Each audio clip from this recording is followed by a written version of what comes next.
Okay guys, तो आज हम लोग बजट का जो पेंडिंग पोर्शन है, लाइक कैश बजट बचा हुआ एंड बजट रेशियो है, वो कंप्लीट करके इस चैप्टर को एंड करते हैं।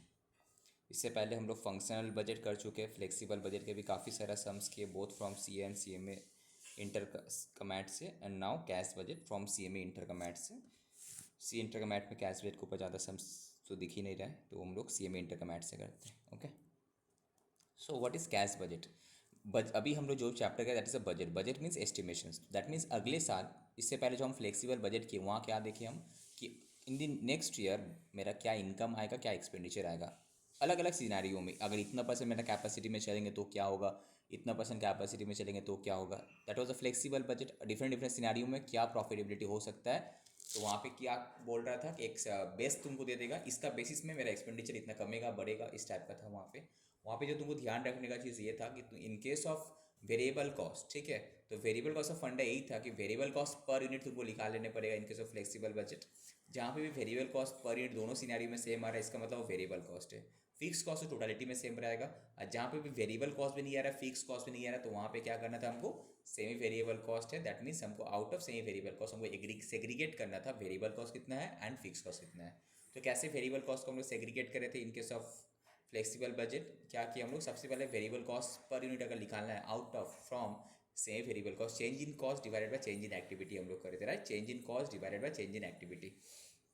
तो अब तुम कोई भी एक सिनेरियो लेके चल, जिस सपोज कोई भी एक कैपेसिटी में तुम टोटल वेरिएबल कॉस्ट इतना है, उसमें से टोटल सेम वेरिएबल कॉस्ट इतना है, उसमें से वेरिएबल कॉस्ट कितना है, इतना, मतलब दिस रेट इनटू क्वांटिटी आ जाएगा, तो बैलेंस क्या हो, फिक्स कॉस्ट है। तो वंस तुम्हारा फिक्स कॉस्ट आ गया तो बस बाकी तो आराम से कैलकुलेट हो जाएगा तुम्हारा, ठीक है।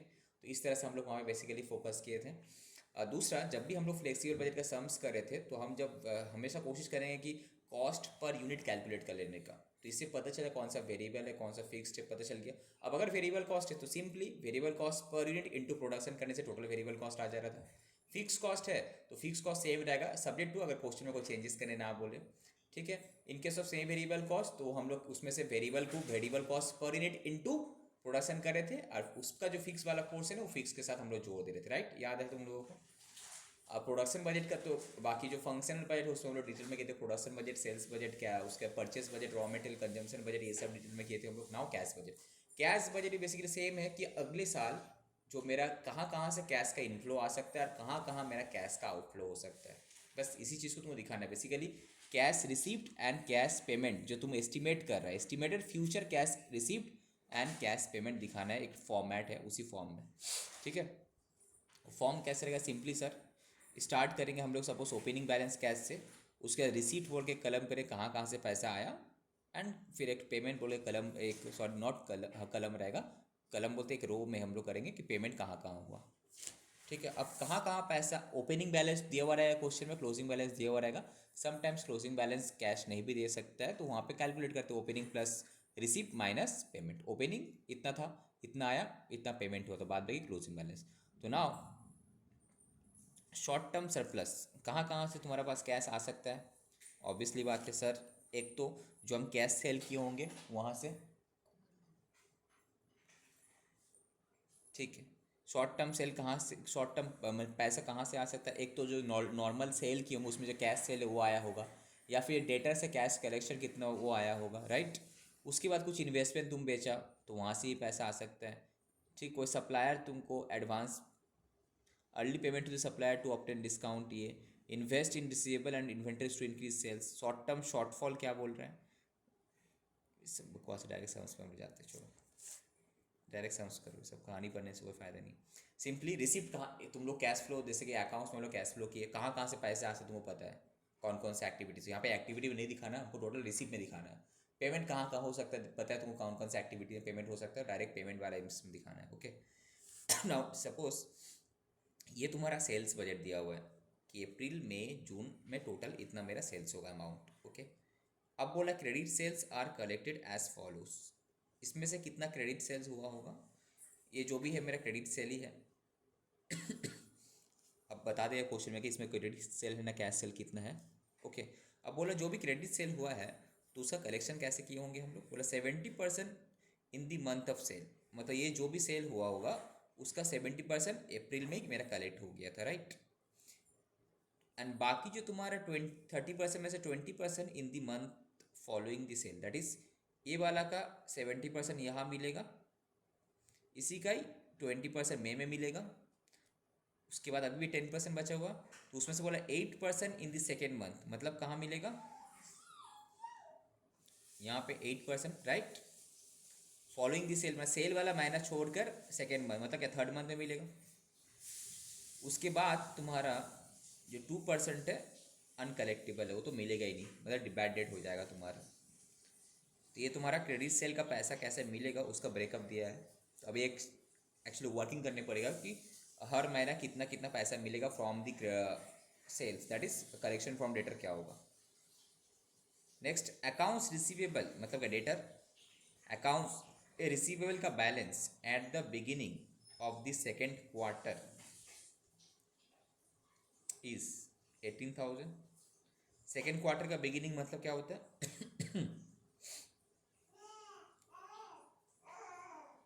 बोलो तो।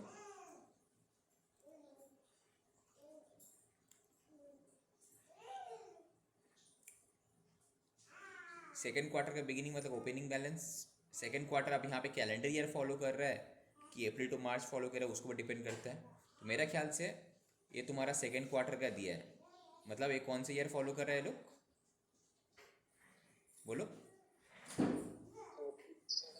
कैलेंडर ईयर फॉलो फॉलो कर रहा है। तो सेकेंड क्वार्टर का मतलब ओपनिंग डेटर दे दिया हमको इतना, मतलब क्या अप्रैल में यही बैलेंस था मेरा, ओपनिंग डेटर है ना ये। सुनाओ अब बोला 3,600 ऑफ विच, मतलब ये 18,000 में से 3,600 जो है रिप्रेजेंट करता है अनकलेक्टेड फेब्रुआरी का सेल्स। जो फेब्रुआरी मंथ में जो बेचे थे वो अभी भी तुम्हारा अनकलेक्टेड है, कितना 3,600।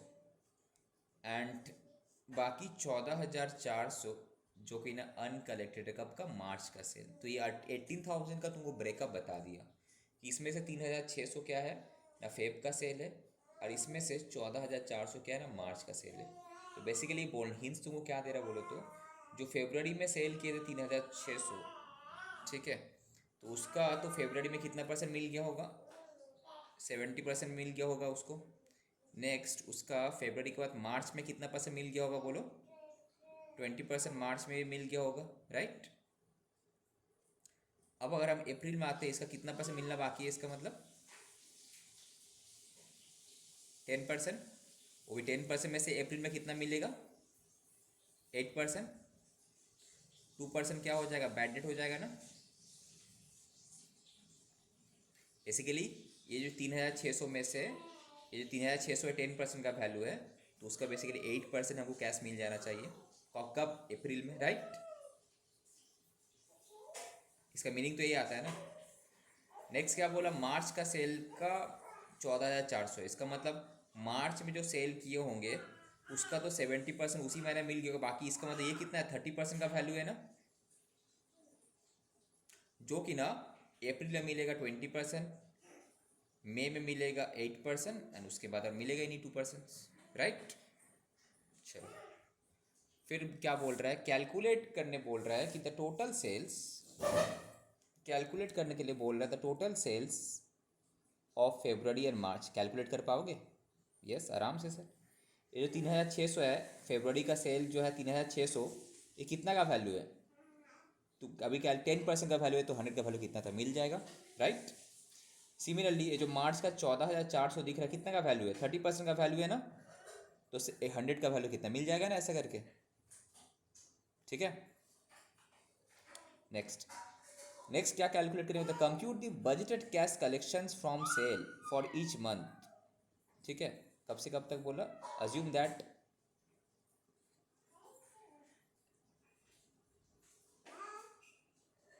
अज्यूम उसमें क्या, without prejudice answer part, without prejudice to the answer to part one, assume that. अच्छा दूसरा वाला केस में, दूसरे में बोल रहा है कि पार्ट वन का आंसर चाहे जो भी हो उसको आप एक एक करके, दूसरा पार्ट में बोल रहा है कि आप अज्यूम करो कि फेब का सेल है 40,000, मार्च का सेल है 1,000, तो बताओ कि बजटेड कैश कलेक्शन क्या आएगा, ठीक है। तो पहले ये वाला जो केस हम बता रहे थे तुमको, जो 3,600 कितना का वैल्यू है, 3600 कितने का वैल्यू है बोलो, 10% का वैल्यू है तो 100 का वैल्यू कितना, राइट। ऐसे करके 36,000 आ गया। सिमिलरली जो 14,000 है 30% का वैल्यू है ना, तो 100 का वैल्यू कितना, 48,000 आ गया। ये तो पता चल गया, तुम लोगों को कोई डाउट नहीं रहना चाहिए। नेक्स्ट था हम लोगों का क्वेश्चन नंबर 2, बोला कि अप्रैल मई एंड जून का कैश कलेक्शन कितना होगा बताओ। उसमें से जो तुम्हारा एक्चुअल में फरवरी का मार्च का सेल आया उसको तुम भूल जाओ एक बार के लिए। तुम ये मानो कि फेब में तुम्हारा सेल हुआ था 40,000 एंड मार्च का सेल कितना था 50,000, ये बोल रहे हैं, ठीक है। अब बाकी अप्रैल मई जून का तो डेटा तुमको दिया हुआ ही है।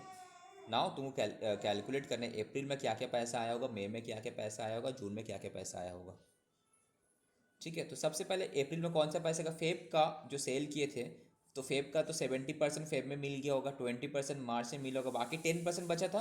10% में से कितना मिलेगा, 8%, 2% बैड डेट हो जाएगा ना, राइट। तो 40,000 का 8% कितना, 3200 मिलेगा, समझ में आया। सिमिलरली मार्च वाला जो 50,000 बोला है, तो मार्च का मार्च में मिल गया होगा 80%। उसके बाद अप्रैल में कितना मिलेगा, 80 के बाद 20% मिलेगा, फिर लास्ट में 10% में से 8 मिलता है, तो 20% आराम से मिल जाएगा, राइट। अब एट द सेम टाइम संग संग जो इसी का बाकी जो 8% कब मिलेगा, मई में मिलेगा, ठीक है। फिर तुम आ जाओ अप्रैल का सेल में, तो अप्रैल में जो हम सेल किए थे कितना, क्वेश्चन में दिया हुआ है 45, इसका 70% यहाँ मिलेगा, 20% यहाँ मिलेगा एंड 8% यहाँ मिलेगा, खत्म। सिमिलरली मई का जो 50,000 है उसका मई में 70% एंड 20% जून में, बाकी का तो जाने की ज़रूरत ही नहीं है, बोलता तो हम करते। जून का बस डायरेक्टली इतना 70% खत्म। तो this is the cash collection, समझ में आया, ठीक है। ये तुम लोग बीकॉम में भी था ना इसी टाइप का कुछ, याद आया। क्वेश्चन 44 में आ जाते हैं, बस दो सम्स कर लेगा, उसके बाद स्कैनर में देख लेना कैश बजट का कुछ सम्स है कि नहीं। दूसरा क्वेश्चन 44 में आ जाते हैं हम लोग। एबीसी लिमिटेड एक न्यूली स्टार्टेड कंपनी है, wishes to prepare a cash budget बोल रहा, बनाएगा किस कब का, फ्रॉम जनवरी से बनाएगा। फिर सो prepare a cash budget for the first 6 months from the following estimated revenue and expenses. ये से तुम्हारा इनकम है, ये सब खर्चा है। पहले वाला सम्स में तो कैश बजट बोला ही नहीं, जस्ट तुमको एक छोटा सा वर्किंग था कि कैश कलेक्शंस कैसे कैलकुलेट करना है। यहाँ पे प्रॉपर बनाने पड़ेगा तुमको। 6 months का इनकम दिया हुआ है, एक्सपेंडिचर भी दिया हुआ है, दिस आर इनकम, इनफ्लो आया होगा यहाँ से, एक्सपेंडिचर आया होगा। बट ये भी हमको, मेरे लिए कौन सा इनकम कौन सा एक्सपेंडिचर रिलेवेंट है, जो रिसीप्ट पैसा आया, कितना पेमेंट किया, that is relevant for me, not actual income actual expenditures. Accrual concept नहीं, कैश बेसिस वाला जो कंसेप्ट। ओवरहेड का बोल रहा कि इनडायरेक्ट खर्चा हुआ इतना, प्रोडक्शन इतना, selling overhead, okay fine. Next क्या बोला, कैश बैलेंस एज ऑन 1 जनवरी था 10,000, तो 10,000 से मेरा स्टार्ट हुआ होगा। उसके बाद पैसा आया, रिसिप्ट, पैसा गया, पेमेंट, फिर हर महीने क्लोजिंग बैलेंस आया होगा। So now a new machinery is to be installed at ₹20,000 on credit, credit में परचेस करेंगे, ठीक है, परचेस करेंगे and it is to be repaid by 2 equal instalment. तो 20,000 को 2 बार में पेमेंट करेंगे, कब कब, मार्च में एंड अप्रैल में। तो मार्च एंड अप्रैल में मिला क्या होगा, कैश आउटफ्लो एक होगा 10,000 करके। नेक्स्ट क्या बोला, सेल्स कमीशन कितना है, 5% ऑन टोटल सेल। जो भी टोटल सेल होगा हर महीना का, उसका 5% आपको सेल्स कमीशन देना है। बट कब पे करना है, it is to be paid within a month following actual sale, मतलब नेक्स्ट मंथ का अंदर। सपोज अगर जनवरी का सेल है तो फेब में पेमेंट हो जाना चाहिए, तो ये भी हो जाएगा। टोटल सेल तो हमको पता है, उसके ऊपर 5%, जैसे कि फॉर एग्जांपल जनवरी का जो भी 5% है, जैसे पेमेंट कब किए होंगे हम, फेब में, फेब का जो 5% आया होगा उसका पेमेंट कब किए होंगे, मार्च में, ऐसा करके तुमको निकालना है, okay. Next, ₹10,000 being the amount of second call may be received in March। Second call मतलब जो इक्विटी शेयर कॉल का पैसा, तो ये तो इनफ्लो आएगा तुम्हारा, इसमें कॉल मनी आया 10,000 रुपया, मार्च वाला मंथ में आएगा। Share premium amounting to ₹2,000 is also obtained with second call may be receive in March, बोला मार्च में मिलेगा। तो मार्च में हम ऐड करेंगे 2,000 रुपये, जो शेयर प्रीमियम है देखो ये भी ऐड किया हम मार्च में, ठीक है। Period of credit allowed by supplier, supplier मतलब क्या, कौन बोल रहा है, बोल तो क्रेडिटर्स। सप्लायर मतलब क्रेडिटर्स, हम जो क्रेडिटर से क्रेडिट परचेस किए थे वो हमको कितना दिन का क्रेडिट पीरियड उधार का टाइम दिया है, 2 मंथ्स। कितना, 2 मंथ्स। और period of credit allowed to customer, हम जो कस्टमर को दिए कितना, 1 मंथ। दैट इज अगर क्रेडिटर से जो भी हम परचेस किए होंगे इस महीना, तो उसका पेमेंट 2 महीना बाद हो जाना चाहिए। सिमिलरली जो भी हम डेटर को क्रेडिट में सेल किए होंगे इस महीना, उसका पैसा नेक्स्ट मंथ में मिल जाएगा। इसका बोलने का मतलब यही है।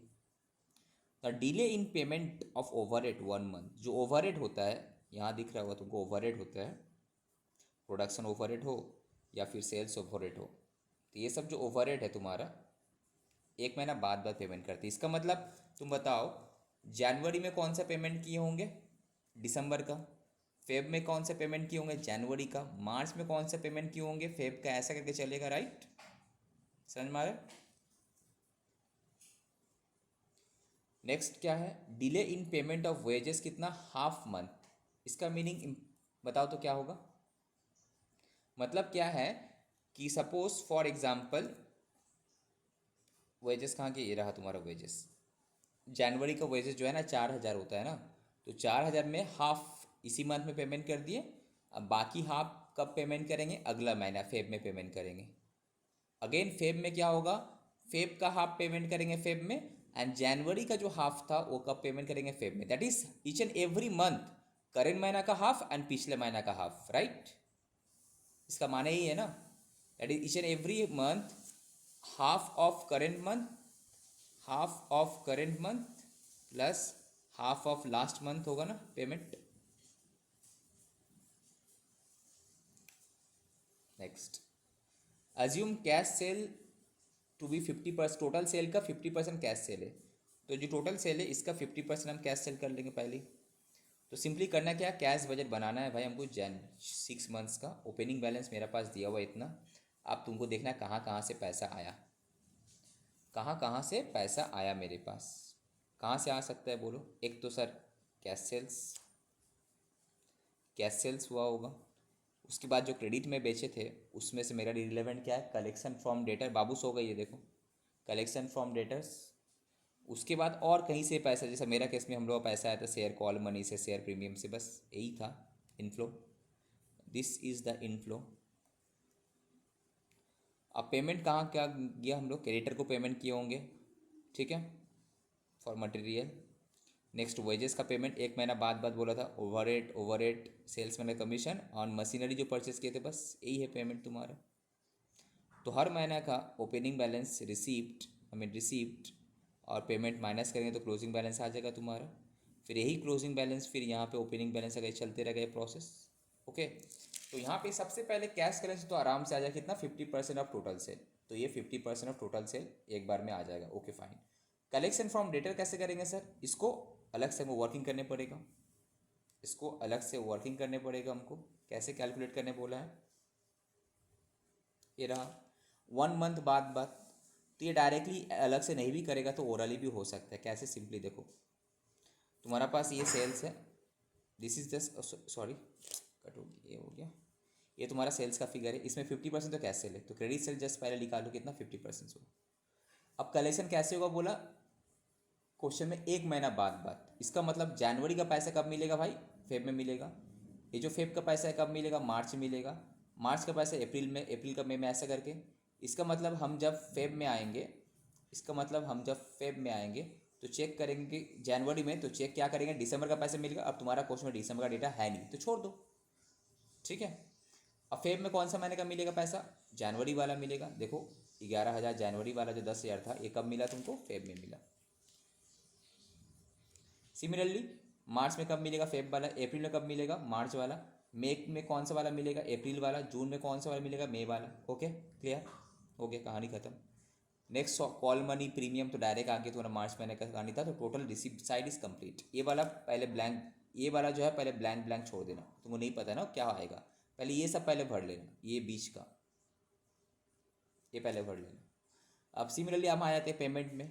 तो पेमेंट में भी जो परचेज है तुम्हारा क्वेश्चन में, मटेरियल ये रहा तुम्हारा मटेरियल का पेमेंट।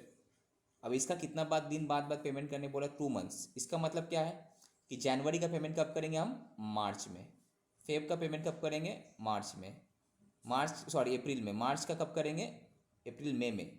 तो अब हम कब करें, जनवरी में। तो जनवरी के कब का पेमेंट करेंगे, इसका मतलब जो हम नवंबर में परचेस किए होंगे जैन में पेमेंट करना है। दिसंबर में जो परचेस किए होंगे कब पेमेंट करना है हमको, फेब में। अगेन जो जनवरी में परचेस किए कब पेमेंट करना है, मार्च में। तो देखो यहाँ पे ये दो पेमेंट नहीं है बिकॉज तुम्हारे पास डेटा नहीं है, तो इसलिए मेरा यहाँ से स्टार्ट हुआ जनवरी वाला। ये जो पेमेंट है कौन सा वाला, जनवरी वाला 2 महीना बाद, फेब वाला मार्च अप्रैल 2 महीना बाद, उसके बाद मार्च वाला पेमेंट और ये वाला अप्रैल वाला पेमेंट। समझ में आ रहा है। नेक्स्ट क्वेश्चन में क्या बोला था, वेजेस। वेजेस बोला था ना हाफ हाफ करके, हाफ महीना 4,000 का, दैट इज क्या होगा 4,000 जो है उसका हाफ ऑफ 4,000 और हाफ ऑफ पिछले महीना। पिछले महीने का डेटा है नहीं तुम्हारा पास, तो 2,000 जस्ट होगा इस केस में। उसके बाद से क्या होगा कि 4,400 का half, that is 2,200 plus half of previous month 2,000, तो 4,400 आएगा ना, 4,400 आया ना इस केस में, सॉरी 4,200, बिकॉज इसका तुम्हारा हाफ करने से कितना आएगा, हाफ 2,200 और इसका हाफ करने से 2,000। सेम यहाँ पे क्या 4,600, 4,600 का हाफ हो गया, इसका 4,600 का हाफ हो गया 2,150 प्लस वहाँ पे 2,200, ऐसा करके ऐड होते रहेगा। समझ में आ रहा है। डायरेक्ट कैलकुलेटर में तुम्हारा हो जाएगा। क्लियर, ये तुम्हारा वर्किंग दिखाया, तुम डायरेक्ट कैलकुलेटर में कर देना। नेक्स्ट क्या था तुम्हारा, ओवरहेड का केस में बोला था सर, ओवरहेड का केस में बोला था कि 1 महीना बाद पेमेंट करना है। तो बेसिकली जनवरी वाला फेब में, फेब वाला मार्च में, मार्च वाला अप्रैल में, ऐसे करके करना। देखो उसे किया है, लास्ट में मशीन परचेज किया तो बस खत्म। क्लियर। सो और कोई क्वेश्चन से देखो तो कैश बजट के यहाँ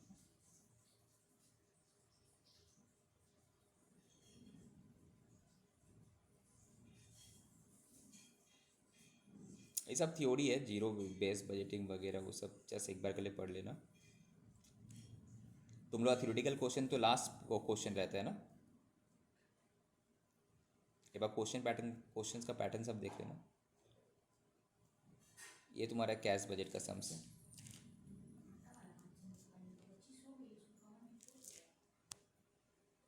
ओके लेट्स कंटिन्यू। तो क्वेश्चन नंबर 55 और 2 क्वेश्चन करें हम लोग कैश बजट पे, फिर हम लोग बजट रेशियो वाले में जाएंगे। ठीक है।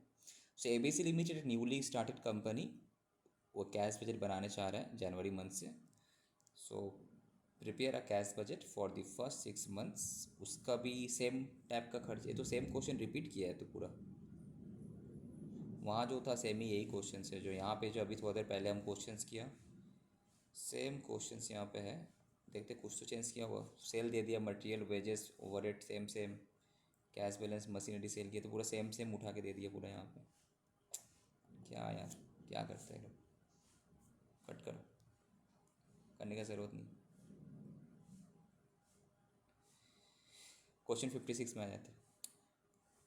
कैश बजट फॉर 3 मंथ्स बनाने ending 30 June from the following information given below. Sale material wages overhead दिया है, ठीक है। क्रेडिट टर्म्स ये है इंपॉर्टेंट, सेल या फिर डेटर केस में 10% of sales are on cash, तो इसका 10% कैश है, ठीक है। 50% of the credit sales are collected next month, इसका मतलब बाकी 90% क्या होगा मेरा, क्रेडिट है। ओके तो पहले निकाल लेना है कि ये अगर सेल्स में से ये कैश सेल है, क्रेडिट सेल है। कैश सेल तो डायरेक्ट तुम्हारा आ जाएगा यहाँ पे कैश सेल्स बोलकर। ओके अब ये निकालने के लिए हमको एक वर्किंग बनाने पड़ेगा, ये वाला कलेक्शन फ्रॉम डेटर,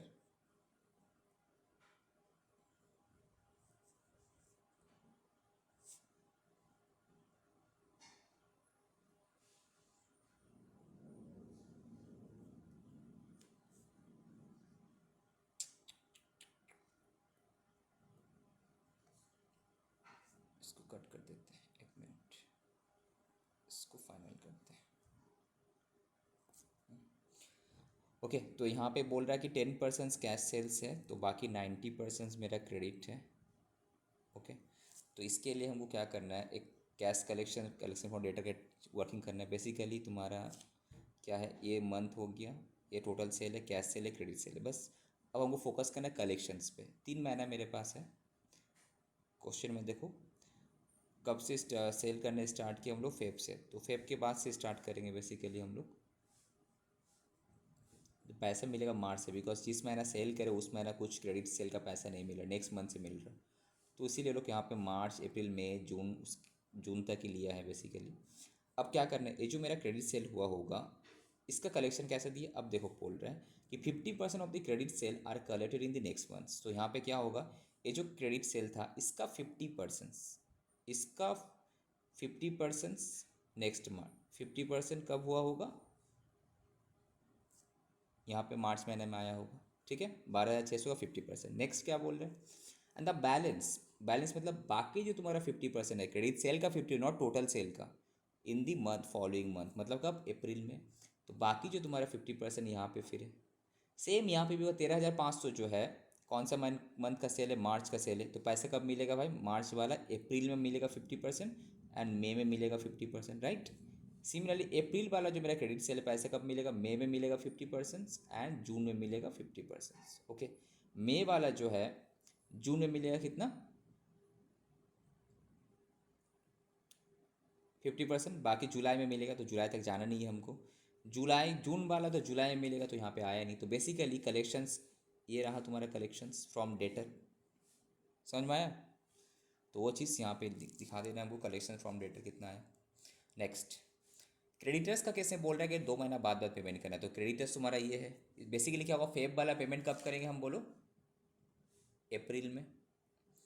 मार्च वाला पेमेंट मार्च अप्रैल मई, अप्रैल वाला मई अप्रैल मई जून, जून में करना है। मई वाला मई जून जुलाई में करना है, ओके। जून वाला जून जुलाई अगस्त में करना है, राइट। तो ये रहा तुम्हारा। तो तुम डायरेक्टली कर सकते हो यहाँ पे, जो पेमेंट वाला साइट में आओ, यहाँ पे पेमेंट वाला साइट में कैटर फॉर पेमेंट देखो, यहाँ पे क्या है, 9,600, 9,000, 9,200, कौन सा वाला लिया होगा इसका मतलब, ये हम कब खड़े हैं यहाँ पे, आई एम स्टैंडिंग इन अप्रैल, तो अप्रैल में कौन सा पेमेंट किए होंगे, अप्रैल में हम पेमेंट किए होंगे, तुम्हारा फेब वाला पेमेंट किए होंगे, उसके बाद मार्च वाला पेमेंट मई में, अप्रैल वाला पेमेंट जून में, तो 9,600, 9,000, 9,200, बस यहीं तक,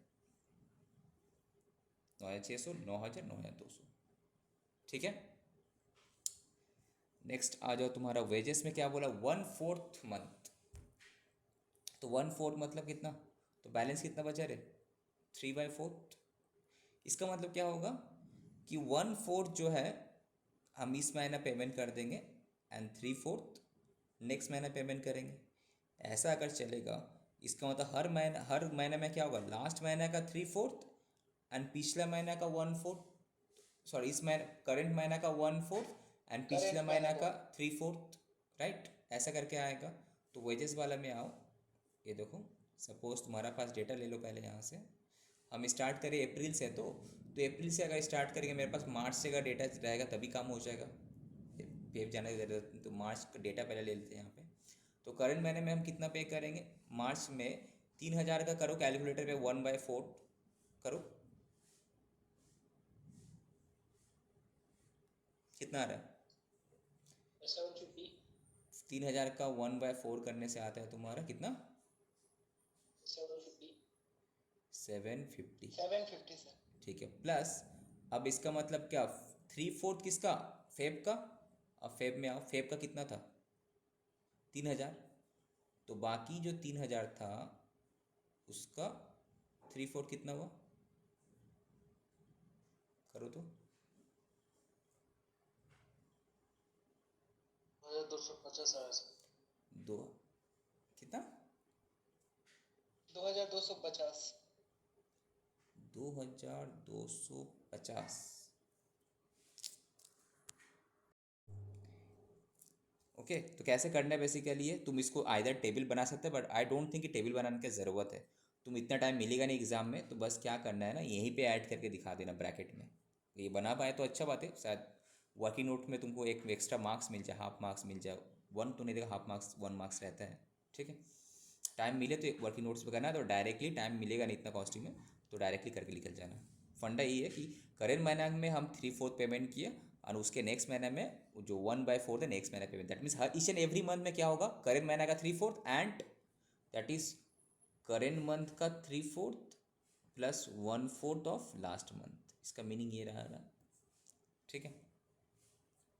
नेक्स्ट ओवरहेड वाला क्या है, सेम हाफ हाफ पेड किया करेंट मंथ में एंड हाफ नेक्स्ट मंथ में पे करेंगे।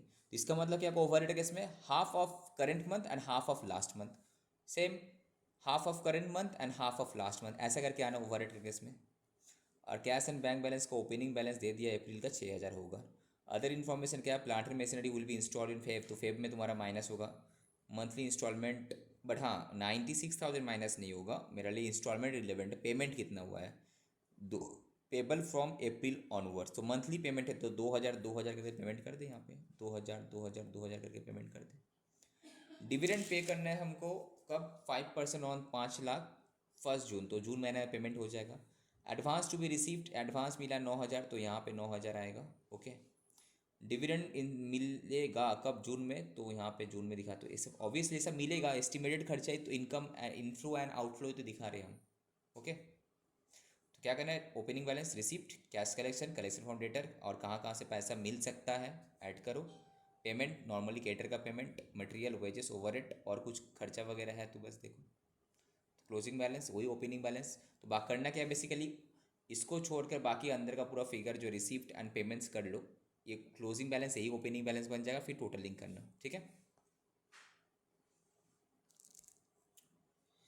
अच्छा ओवरहेड का पेमेंट हो गया था ना हम लोग का, हाँ।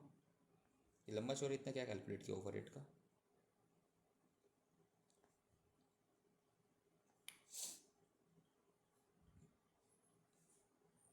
अच्छा डबल डबल कॉपी पेस्ट हो गया ये भी।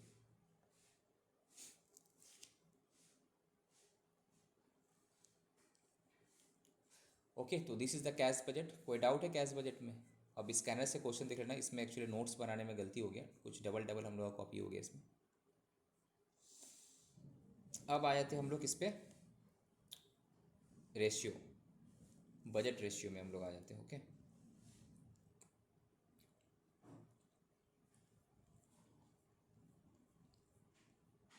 कितना पेज था?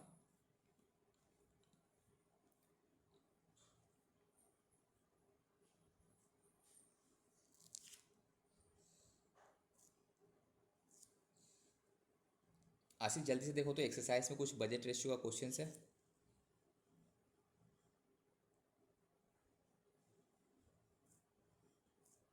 ऐसे ये सिंपल है, तुम लोग स्टैंडर्ड कॉस्टिंग किया है ना, तो ये बजट वाला एकदम सिंपल है।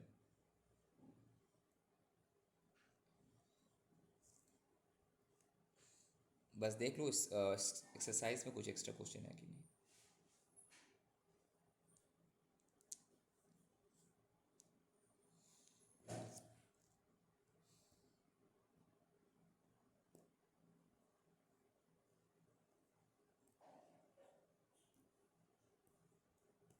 सर नहीं दिख रहा। स्कैनर में, स्कैनर, अच्छा तुम लोग का भरोसे हम स्कैनर सॉल्व नहीं करवा रहे, तुम लोग कर रहे तो घर पे, नहीं तो फिर हमको कम ही करवाने सर पड़ेगा। हाँ स्कैनर में दिया हुआ है सर, तो बस स्कैनर वाला फ़ोटो खाली क्लिक एक करके क्वेश्चन भेजो, दिया हुआ है। एक क्वेश्चन जो है फ़ोटो क्लिक करके भेजो, ओके सर। पीडीएफ करके भेजना है तो मैं यहाँ पे डायरेक्ट यहाँ, या फिर फ़ोटो करके भेज सकते हो, डायरेक्ट चिपका लेंगे यहाँ पे। अच्छा उसको फोकस करते हैं यहाँ पे। ऑल्दो ये सब टॉपिक जो हम लोग स्टैंडर्ड कॉस्टिंग जब करा रहे थे, we have touched upon this topic, तो तब भी स्पेस यहाँ पे हम लोग देख लेते हैं। यहाँ पे एक है तुम्हारा क्या है इसमें, capacity usage ratio, capacity usage ratio. अगर तुमको हम बोले कैपेसिटी का रेशियो क्या है, बेसिकली क्या होगा, क्या था और तुम क्या किया एक्चुअली में, तो it is a relationship between budgeted number of working day hours. तुमको लगा था जब तुम हम लोग बजट बनाए थे कि इतना वर्किंग आवर्स हम लोग का होगा, इधर डेज में, आवर्स में, इट कैन बी, हम प्रोडक्शन का बेस में भी हम कर सकते आवर होगा, एंड द उसमें से maximum possible number of working hours in a budgeted period, उसमें से पॉसिबल कितना है भाई, इतना तो है ठीक है, budgeted number of working hours इतना है, बट उसमें से पॉसिबल कितना हो सकता है, that is a capacity usage ratio, ठीक है। अभी हम लोग करेंगे एक एक करके। नेक्स्ट बोल रहा है कि स्टैंडर्ड कैपेसिटी एम्प्लॉयड रेशियो, मतलब indicate the extent to which the facilities were actually utilized during the budgeted period, कितना हम यूटिलाइज कर पाएंगे। फिर वो एक्टिविटी रेशियो, एक्टिविटी रेशियो मतलब सेम तुम्हारा, सपोज हम यहाँ पे यूनिट से भी कर सकते हैं, आवर से भी कर सकते हैं। बेसिकली यहाँ पे लोग आवर से निकाला है, यहाँ पे एक्टिविटी रेशियो मतलब तुम्हारा number of standard hours equivalent to work produced express as a percentage of the budget of standard hours.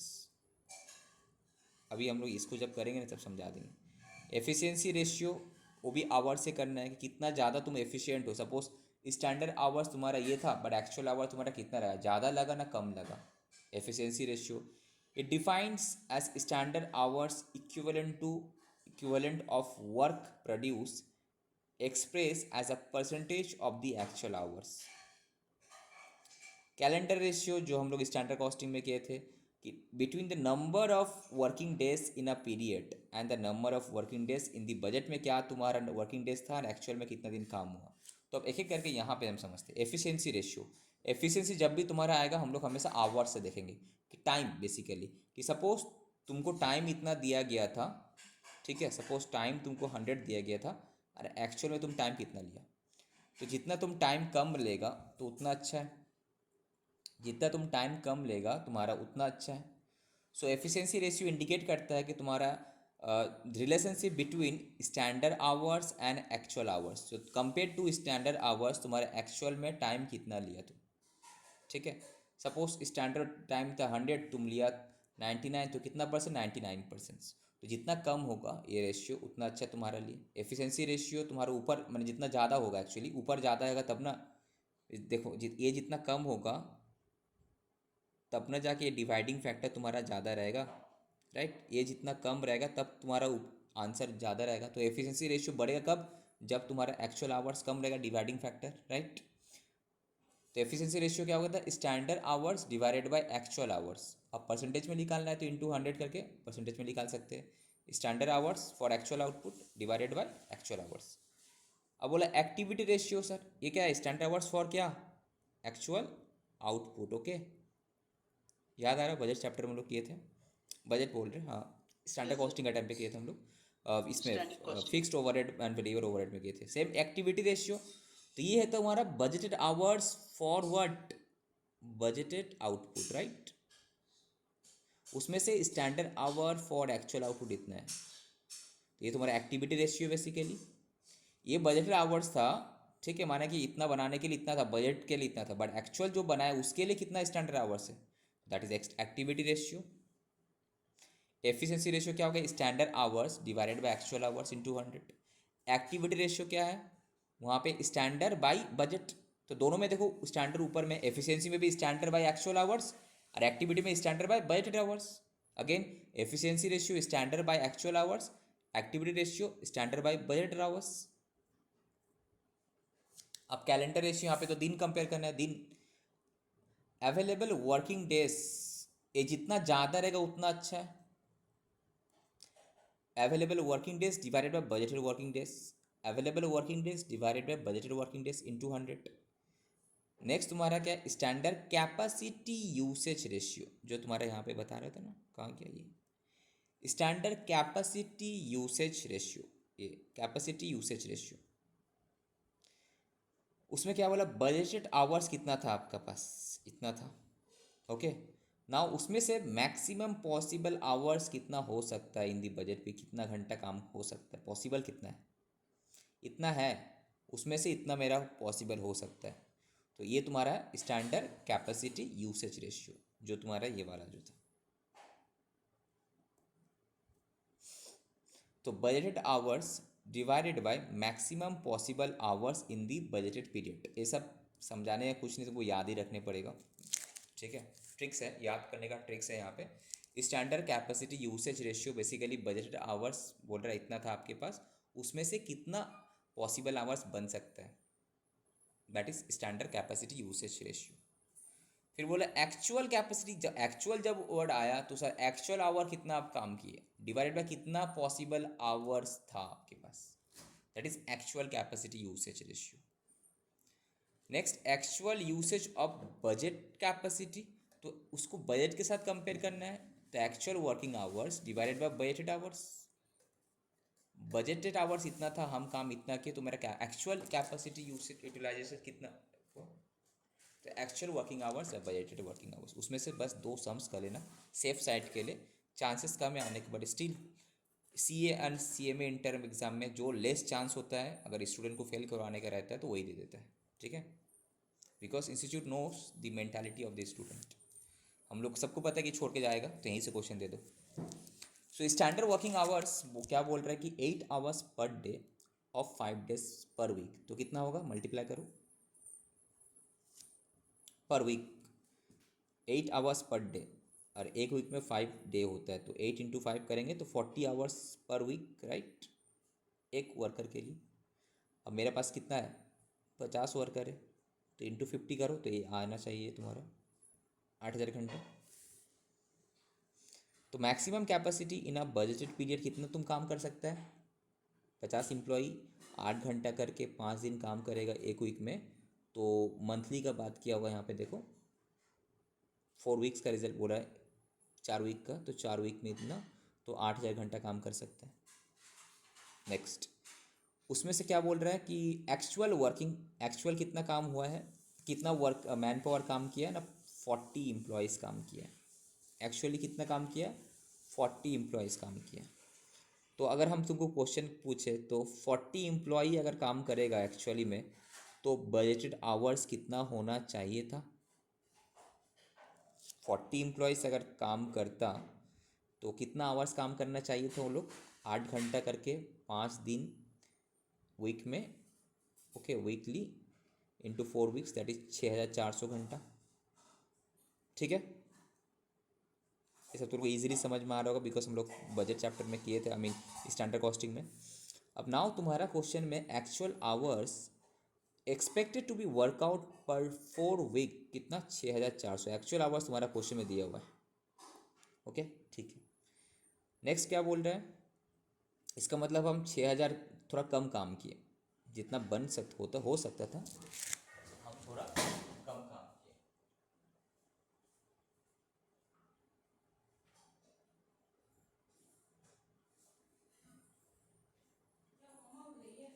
बाबू उठ गए, हाँ रखो उसको इसमें।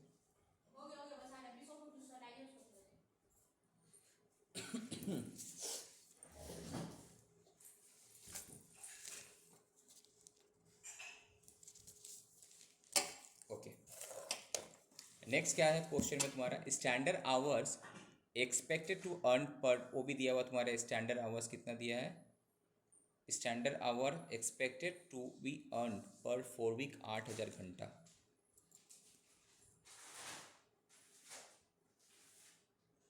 वो तो कैलकुलेट ही हम लोग किए, ठीक है। Now actual hours worked in the 4 week period, actual ये तो 6,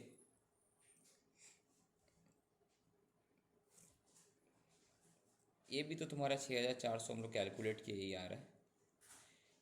एक्चुअल आवर्स एक्सपेक्ट कितना करे थे हम, 6,400, ये कैलकुलेट आया, ठीक है फाइन।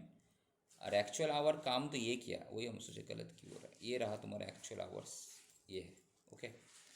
और standard hours earned in the 4 week period, that means ये standard hours for actual output होना चाहिए था 7,000 घंटा।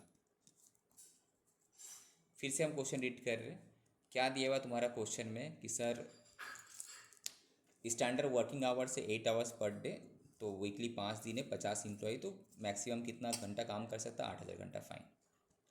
अब बोल रहा है सब बजटेड आवर्स क्या होगा, बेसिकली 40 एम्प्लॉय मेरा एक्चुअल में अगर काम किया होगा तो बजटेड आवर्स क्या होना चाहिए, उस हिसाब से आपका 40 × 8 घंटा × 5 डेज × 4 वीक्स, तो 6,400। तो एक्चुअल आवर मेरा इतना होना चाहिए था, इतना होना चाहिए था, इतना होना चाहिए था। ये तो budget based on budgeted production, और हमको एक्चुअल का बेसिस में जाना है। तो आप देख रहे हैं कि स्टैंडर्ड आवर्स एक्सपेक्ट 8,000 तो हो गया, चलो एक्चुअल घंटा काम कितना हुआ, 6,000, तो उसी के हिसाब से स्टैंडर्ड आवर्स कितना होना चाहिए था, 7,000। ओके, तो हम कम टाइम में काम किए, हम तो basically I will compare this, efficiency ज़्यादा है मेरा, ओके। नेक्स्ट अब करना क्या बोला हमको बेसिकली, यहाँ पे नंबर ऑफ डेज देख लेते पहले। दिस कहाँ गया, the related period is 4 weeks, तो बेसिकली एक वीक में 5 दिन था, तो 20 डेज तुम्हारा काम हुआ। In this period there was a one special day, एक हॉलीडे था ड्यू टू नेशनल इवेंट का वजह से। So calculate the following ratios, क्या बोल रहे हैं, एफिशिएंसी रेशियो कैलकुलेट करो। बताओ एफिशिएंसी रेशियो का कंसेप्ट फॉर्मूला क्या होगा तुम्हारा, यहाँ जो हम लोग किए, standard hours by actual hours into 100। तो स्टैंडर्ड आवर्स ज़्यादा है, एक्चुअल आवर्स कम है, तो तुम्हारा एफिशिएंसी ज़्यादा होगा ना कम होगा, बोलो। ज़्यादा होगा। तो ज़्यादा होगा, तो इसका मतलब तुमको याद है ज़्यादा होगा, इसका मतलब मेरा एक्चुअल कम होगा तभी ना ज़्यादा होगा, इसका मतलब स्टैंडर्ड ऊपर एक्चुअल नीचे, तो standard hours by actual hours. तो standard hours by actual hours देखो ज़्यादा आया ना एफिशिएंसी, तो इसीलिए ऊपर एक्चुअल नहीं होगा, ऊपर स्टैंडर्ड होगा, ठीक है। बस एक्चुअल नीचे आएगा ना, तब ना तुम कंपेयर कर पाओगे। स्टैंडर्ड इतना था तो हम कितना में कर लिए, 6000 में कर लिए, तो बस 116%। ओके, नेक्स्ट तुम्हारा क्या है, एक्टिविटी रेशियो। तो एक्टिविटी रेशियो जब हम लोग देखे थे वहाँ पे स्टैंडर्ड के साथ बजट को कंपेयर किए थे, कि स्टैंडर्ड आवर था कितना तुम्हारा 8000 घंटा, और बजट आवर्स कितना है 40, 8000 घंटा तुम बोला 50 इंप्लॉय दे करेगा, बट प्रैक्टिकली कितना पॉसिबल है, 40 इंप्लॉय काम करेगा यहाँ पे। तो 8000 बाई 6400, 8000 बाई 6400, तो 109%। तो 50, तुम अगर 50 इंप्लॉय से काम करता है 7000 घंटा, तो वहाँ पे हम ज़्यादा नहीं 40 इंप्लॉय से काम करा पाए, तो 6400, तो 109। एक्टिविटी रेशियो क्या के रुको, standard hours bye budget hours. Standard hours था हम लोगों का 7000 घंटा ना, सॉरी, स्टैंडर्ड आवर्स था 7000 घंटा, जहाँ पे मेरा हिसाब से लगना चाहिए था तुम्हारा 6000, हम लोगों का लगना चाहिए था 6400, तो तुम्हारा यूटिलाइजेशन क्या हुआ, ज़्यादा हुआ standard hours bye budget hours. Next calendar ratio, तो अवेलेबल वर्किंग डेज कितना है, 19 दिन था, कितना 20 दिन हम बजट किए थे, अब सडनली एक दिन हॉलीडे आ गया। स्टैंडर्ड कैपेसिटी यूसेज रेशियो, तो क्या स्टैंडर्ड कैपेसिटी यूसेज रेशियो जो बोला था, बजटेड आवर्स डिवाइडेड बाय कितना पॉसिबल आवर्स हो सकता है, तो बजटेड आवर्स हम लोग का क्वेश्चन में था 6400, पॉसिबल कितना है 8000 पॉसिबल था, मैक्सिमम पॉसिबल तो 8000 घंटा था, तो उसका जस्ट 80% ही बेसिकली हम यूज़ कर पाए। पॉसिबल तो 8000 घंटा काम हो सकता था, पर हम लोग 6400 घंटा ही बजट आवर्स निकल रहा मेरा। ओके, और एक्चुअल जब वर्ड आया एक्चुअल कैपेसिटी, तो हम क्या करेंगे, actual hours work and maximum कितना घंटा था, 75% कैपेसिटी यूटिलाइज हुआ। Actual usage of budgeted capacity ratio, तो actual working hours divided by budgeted hours, तो थोड़ा कन्फ्यूजन है, बट बार बार करेगा तो रीड हो जाएगा ये। तुम्हारा स्कैनर वाला बेसिकली हम एक बार सॉल्व कराते हैं, कहाँ दिया स्कैनर वाला,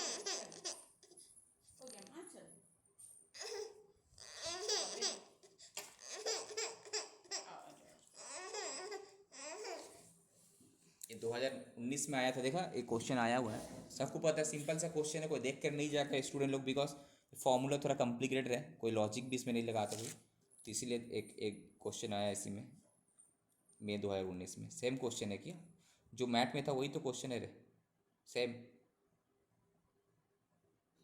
ना, एकदम सही है तो। पूरा सेम ही है, तो बस वहीं से देख लेना, इसको देखने का ज़रूरत ही नहीं है, बस वहाँ पे 50 है 40 है, यहाँ पे 40 है 50 है, बार बार देख के जाना। एफिशिएंसी रेशियो तो इजी है तुम्हारा, क्या स्टैंडर्ड बाई एक्चुअल। एक्टिविटी वाला जब बोला तो तुम क्या करना, बजट बाई स्टैंडर्ड था वो, ठीक है। तो बस इसको और एक बार हम तुम लोग रिविज़न करवा देते, बिकॉज मेरा ख्याल से अगर आने का चांसेस रहता है ये सब, बिकॉज हम लोग इग्नोर करके जाते हैं, यहीं से क्वेश्चन आ जाता है। फिर से तुमको पढ़ना है यहाँ से, बेसिकली क्वेश्चन का साथ ही डायरेक्ट यहीं से पढ़ लेना फॉर्म, तब इजी रहेगा। तुम्हारा क्वेश्चन में बोला कि एफिशिएंसी रेशियो, तो क्या करें एफिशिएंसी रेशियो के लिए, standard hours for actual output divided by actual hour, कितना काम किया हम, ठीक है, तो वही हुआ।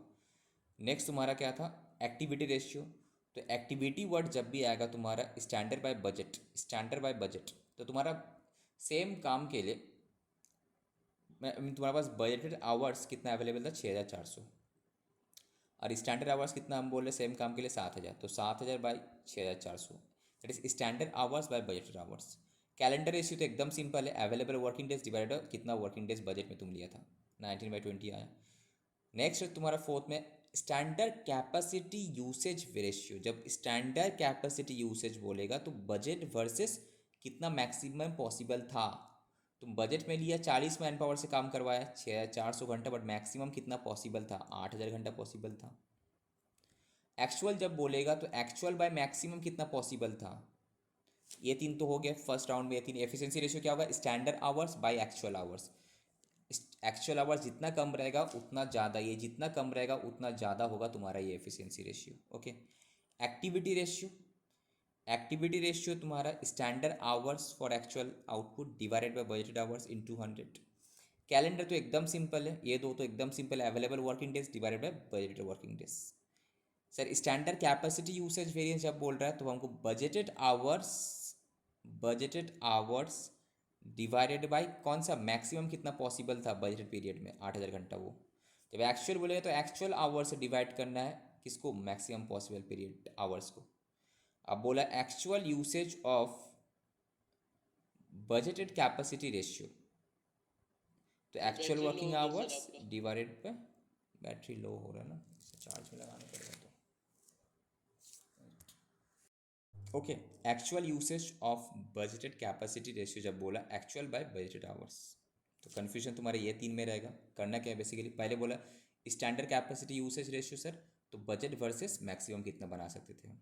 ओके, मैक्सिमम कितना हम आवर्स अवेलेबल था मेरे पास। Okay, actual capacity usage ratio, तो एक्चुअल वर्सेस मैक्सिमम कितना कैपेसिटी अवेलेबल था। ओके, तो again standard capacity usage ratio बोला तो बजट वर्सेस मैक्सिमम कितना अवेलेबल था बजट पीरियड में। एक्चुअल कैपेसिटी यूसेज रेशियो बोला तो एक्चुअल डिवाइडेड बाय मैक्सिमम कितना आवर्स अवेलेबल था बजट में। अब actual usage of budgeted capacity ratio बोला है तो actual by budget, actual by budget, तो एक्चुअल बाय बजट। ठीक है, और यहाँ पे क्या था, एक्चुअल कैपेसिटी बोला था, तो कैपेसिटी बोला तो सर एक्चुअल बाय मैक्सिमम कितना पॉसिबल है। ठीक है, इसको एक दो बार और रीड करेगा समझ में आ जाएगा, छोड़ना मत। इतना तुम देखा है, मई 2019 में आया भी है। ठीक है, चलो, so this is the end